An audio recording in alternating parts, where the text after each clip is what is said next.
an incredible teacher, so you guys are going to learn so much today and just absorb it all because I'm here. I'm all the way from the States because I love her so much. This is how much she's inspired me, so we'll be making wigs too, y'all. Okay, so I just took the wig making class with Sylvia.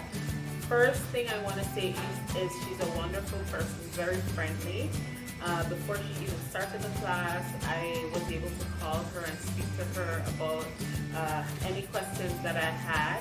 And during the class, she was very helpful with instructions and coming by to make sure you're getting it right and so on. So I had a great experience. I made my first wig on a machine.